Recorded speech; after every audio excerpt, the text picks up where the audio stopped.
Bismillahirrahmanirrahim. Assalamualaikum warahmatullahi wabarakatuh.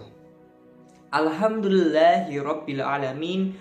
Wabihi nasta'in. Wa ala umur dunya waddin. Wa ala alihi wa sahbihi ajma'in. Amma ba'd. Alhamdulillah, pada kesempatan kali ini saya dapat memaparkan resume dari penugasan PPAK hari pertama dan hari kedua, yaitu dengan meresum materi PPAK hari pertama, yaitu 2 materi dan 4 materi pada PPAK hari kedua.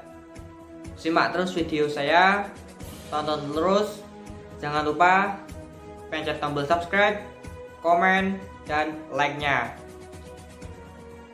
Materi yang pertama yaitu dari beliau Ibu Profesor Dr. Ummu Sumbulah MAG selaku Wakil Rektor Bidang Akademik. Dari beliau menyampaikan kepada mahasiswa baru bahwasanya di Universitas Islam Negeri Maulana Malik Ibrahim terdapat 7 fakultas yang terdiri dari berbagai macam program studi. Jadi di UIN Malang sendiri itu mempunyai 2 integritas. Yang pertama, integritas keilmuan. Jadi di sini di UIN Malang mengadopsi atau menggabungkan 2 sumber keilmuan, yaitu ilmu saintek dan ilmu agama. Jadi dipadukan agar menciptakan generasi ulul albab yang dapat memajukan negara Republik Indonesia. Yang kedua yaitu integrasi kelembagaan. Jadi di Universitas Islam Negeri Malang ini menggabungkan atau memadukan antara pendidikan pesantrenan dan pendidikan universitas. Jadi di sini akan terjadi keseimbangan antara pelajaran yang kita terima di universitas dengan pelajaran di pondok yang mengajarkan keagamaan. Di UIN Malang sendiri ada berbagai macam lembaga, yaitu seperti Pusat Ma'had Al-Jami'ah, Hayatul Tahfidzil Quran atau HTQ, Pusat Pengembangan Bahasa, Rumah Moderasi, dan yang terakhir yaitu perpustakaan. Di dalam UIN Malang sendiri kita melaksanakan atau melakukan proses pembelajaran, yaitu kita akan menempuh 8 semester, dan kita di setiap semesternya itu akan terdapat UTS dan UAS. Setelah UAS kita mendapatkan KHS, dan KHS ini yang akan menentukan IPK kita, dan IPK ini akan menentukan berapa banyaknya SKS yang kita bisa ambil di semester berikutnya. Dan kita akan melaksanakan PKL, KKN, sidang skripsi, yudisium, hingga wisuda. Jadi di UIN Malang sendiri kita akan mendapatkan sebuah pengalaman yang banyak. Dari sistem akademiknya itu sudah ditunjang dengan akreditasi A dan sudah akan terverifikasi atau terakreditasi internasional. Ada beberapa program studi yang sudah terverifikasi atau terakreditasi internasional. Jadi ini menandakan UIN Malang sendiri sudah menjadi UIN yang berkelas internasional. Ya, jadi materi atau resume materi yang ketiga yaitu dari beliau Bapak Dr. Ahmad Fathah Yasin MAG, yaitu selaku Wakil Rektor Bidang Kemahasiswaan. Beliau berpesan atau mengatakan bahwasanya kita mahasiswa baru harus menumbuhkan jiwa mental spiritual yang kuat. Karena apa? Kita menjadi mahasiswa ini, kita bukannya hanya dididik soal akal aja, tapi kita harus dididik dengan spiritual kita. Kita harus kuat tentang spiritual kita. Karena apa? Jika kita membentuk spiritual, itu kita dapat mudah membentuk akal kita atau pemikiran kita agar kita menjadi orang-orang pintar, insya Allah. Jadi beliau mengatakan atau menerangkan bahwasanya mental spiritual ini dapat ditempuh dengan cara-cara yang pertama yaitu berpikir ilmiah. Jadi kita sebagai mahasiswa itu harus berpikir ilmiah, yaitu kita tidak berpikir seperti dulu lagi. Pada masa kita SD, SMP ataupun SMA, kita sudah mahasiswa, kita harus sudah menjadi seorang yang bisa berpikir ke depan, berpikir untuk masa depan kita. Yang kedua yaitu berpikir positif, berpikir ilmiah tanpa diiringi kita bersikap positif itu tidaklah cukup. Jadi kita harus memadukan keduanya. Kita bisa berpikir ilmiah dan kita juga bisa berperilaku positif. Berperilaku positif ini banyak sekali. Seperti contoh, kita mempunyai berpenampilan baik, kita menjadi orang yang baik, ramah terhadap sesama, toleransi terhadap sesama. Dan beliau juga berpesan kepada mahasiswa baru bahwasanya kita sebagai mahasiswa tidaklah cukup menjadi mahasiswa kutu buku, tetapi kita harus menjadi mahasiswa yang aktif di dalam organisasi. Di UIN Malang sendiri, organisasi ini kita akan mendapatkan sebuah penilaian dari universitas. Karena apa? Karena di universitas mewajibkan kita untuk mengikuti organisasi, dan ketika kita mengikuti organisasi ini kita akan mendapatkan 250 poin. Jadi janganlah jadi mahasiswa yang hanya kutu buku, jadikanlah kita sebagai mahasiswa juga sebagai pelopor pergerakan organisasi yang akan menumbuhkan jiwa kepemimpinan kita, yang akan memimpin di masyarakat dan menjadi pelopor kebenaran, dan kita menjadi orang yang berprestasi tidak hanya di lingkungan kampus tapi juga di lingkungan permasyarakatan, atau kita dapat berprestasi di lingkungan negara. Kiranya sebagai berikut rangkuman dari materi yang kedua. Kita lanjutkan ke materi yang ketiga. Saksikan terus video ini, jangan kemana-mana, tetap tonton. Materi yang ketiga yaitu kita dikenalkan dengan Ormawa. Apa itu Ormawa? Organisasi mahasiswa. Ormawa ini di universitas dibagi menjadi organisasi intrakampus dan organisasi ekstrakampus, atau yang sering kita sebut UKM. Jadi kita akan menemukan di organisasi intrakampus itu ada DEMA, SMA, HMJ, HMPS dan lain-lain. Jadi di sini saya akan menjelaskan tentang DEMA ataupun itu SMA. DEMA itu adalah sebuah organisasi intrakampus yang menaungi di ranah universitas dan fakultas. Fungsinya DEMA yaitu sebagai pelaksana organisasi kemahasiswaan. Jadi DEMA ini berfungsi sebagai wadah kita untuk belajar organisasi di ranah mahasiswa. Jadi di sini sendiri DEMA itu bertugas untuk atau memiliki fungsi menjalankan atau mengkoordinasikan dan menginstruksikan pelaksanaan kemahasiswaan atau kegiatan mahasiswa. Yang kedua yaitu melaksanakan program kerja yang telah dibuat di awal pengurusannya. Yang ketiga yaitu mensinkronkan koordinasi kegiatan mahasiswa. Jadi DEMA ini adalah sebuah organisasi yang akan menaungi mahasiswa-mahasiswa, yang akan membina mahasiswa-mahasiswa di ranah universitas, dan ada juga DEMA di ranah fakultas. Di sisi lain ada yang namanya SMA. SMA adalah badan legislatif yang berada di bawah naungan universitas dan fakultas. SMA ini bertugas sama halnya dengan DEMA, akan tetapi tugas SMA itu adalah untuk mengawasi pelaksanaan program kerja DEMA dan menampung aspirasi keluh kesah mahasiswa di ranah universitas ataupun fakultas.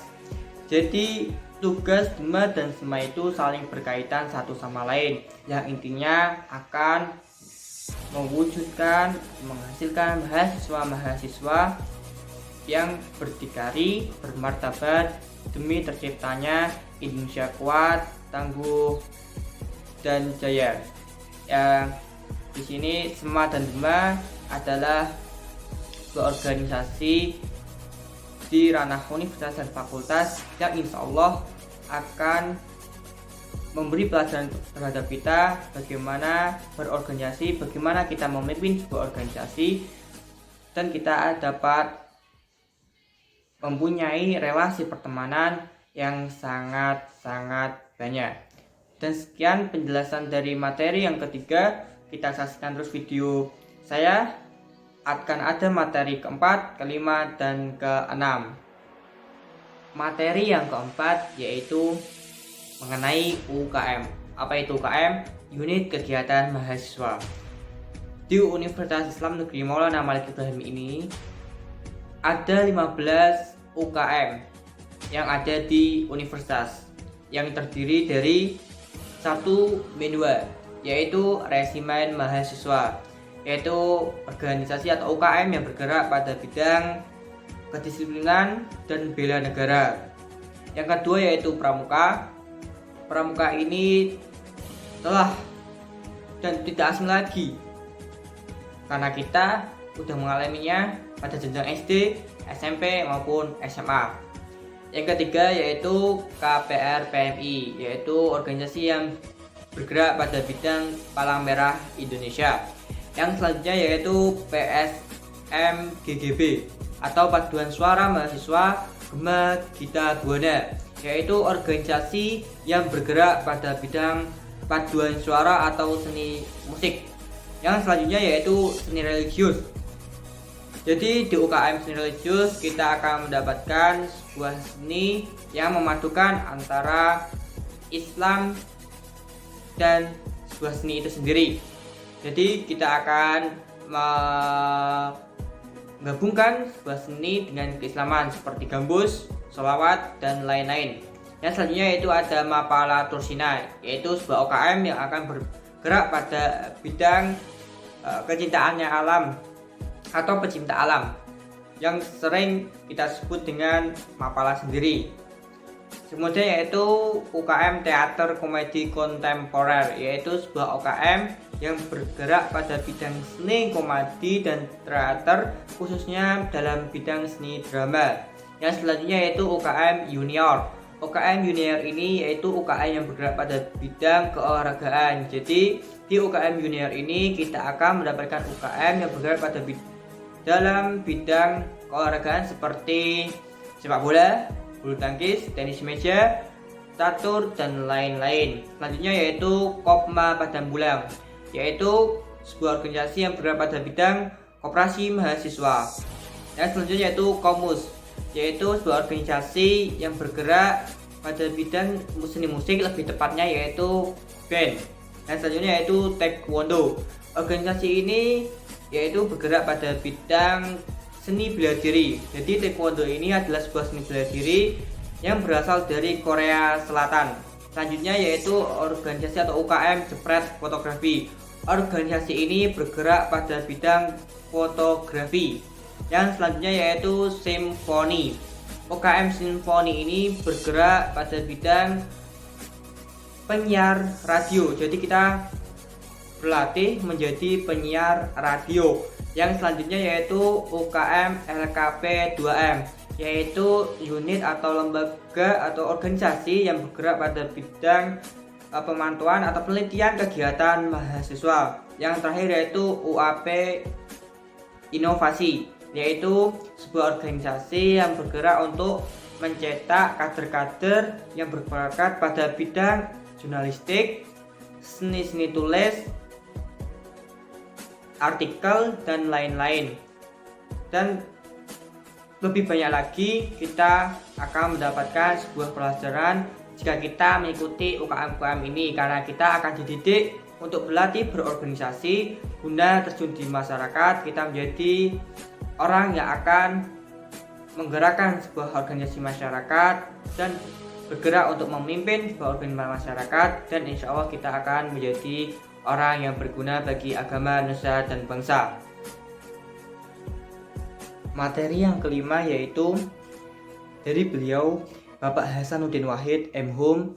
Beliau selaku anggota DPR RI dan Sekretaris Jenderal Partai Kebangkitan Bangsa.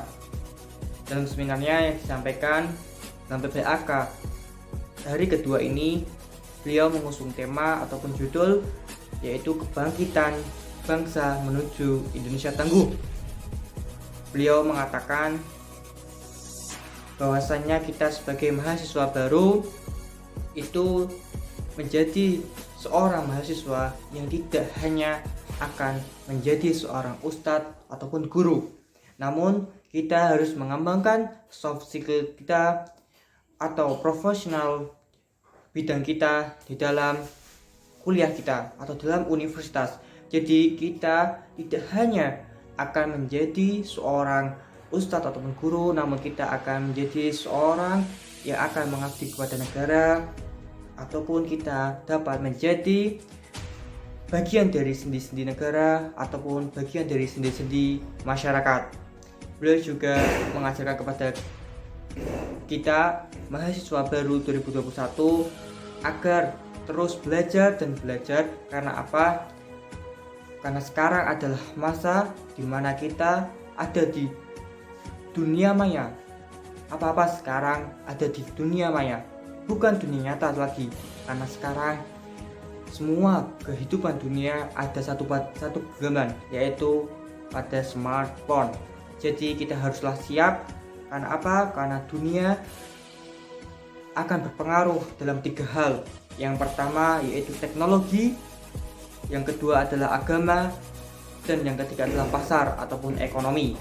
Jadi kita haruslah sebagai mahasiswa menjadi mahasiswa yang berkolaborasi, yang bisa mewujudkan ladang-ladang kewirausahaan agar kita dapat menjadi orang yang berguna bagi masyarakat. Dan kita sebagai mahasiswa haruslah mempunyai keunggulan-keunggulan pada diri kita agar kita dapat menjadi seorang mahasiswa yang berprestasi.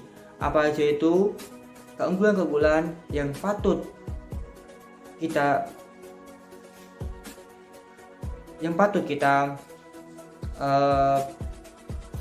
sikapi atau pada kita generasi ini, yaitu kita harus memiliki keunggulan dalam mental dan spiritual, dan kita harus memiliki digital quotient, dan kita juga harus extraordinary atau kita harus meningkatkan kualitas kita, dan kita harus peduli masyarakat atau kita harus peduli sosial. Jadi kita akan tumbuh menjadi generasi yang unggul demi Indonesia tangguh. Itulah saran dan pesan dari beliau, Bapak Hasanuddin Wahid M.Hum, selaku anggota DPR RI dan Sekretaris Jenderal PKB.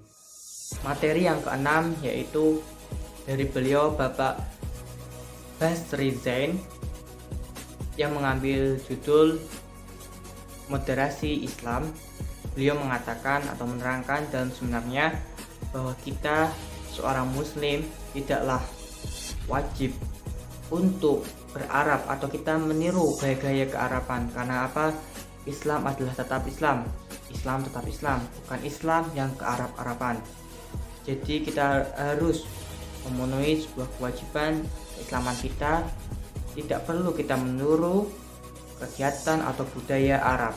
Akan tetapi beliau juga menjelaskan Islam menurut segi sosiologis itu dapat dikembangkan menjadi beberapa, yaitu Islam yang radikal, Islam yang ekstremis, Islam yang moderat, dan Islam yang lain-lain. Jadi di sini beliau menerangkan juga bahwasannya bukanlah Islam yang radikal atau ekstremis, akan tetapi umatnya atau umat Islam atau Muslim yang membuat Islam itu ekstremis atau yang membuat sebuah peraturan ataupun sebuah kepemahaman yang bahwa Islam itu haruslah ekstrem atau radikal. Tapi kita di Indonesia diajarkan untuk menjadi Muslim yang moderat dan menjadi Islam Nusantara. Jadi kita adalah Muslim moderat, yaitu kita bersama-sama menjadi warga atau umat Islam yang menjadi generasi wasatiyah yang ada di dua belah pihak, yaitu antara radikal dan ekstremisme. Jadi kita akan menjadi sebuah pertengahan antara kedua belah pihak kubu. Karena apa? Karena Islam ini dibawa oleh para ulama, para dai yang dari Arab yang ke Indonesia untuk berdagang awalnya, sekaligus menyebarkan agama Islam yang penuh dengan sebuah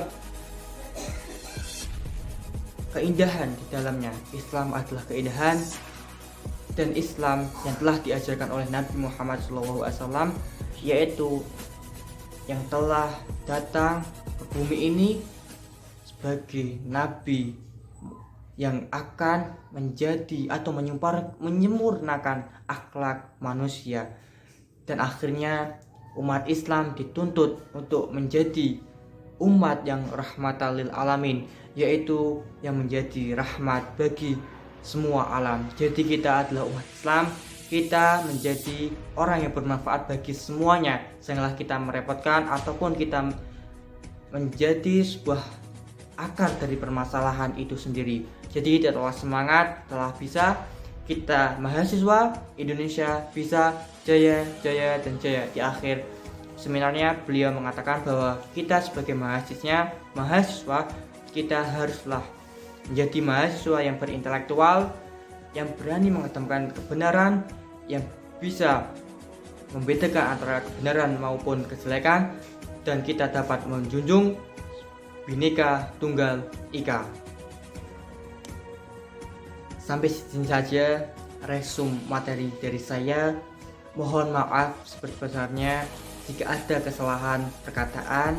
Itu adalah datanya dari saya, dan apabila ada kebenaran perkataan saya, itu adalah datanya dari Allah Subhanahu wa taala.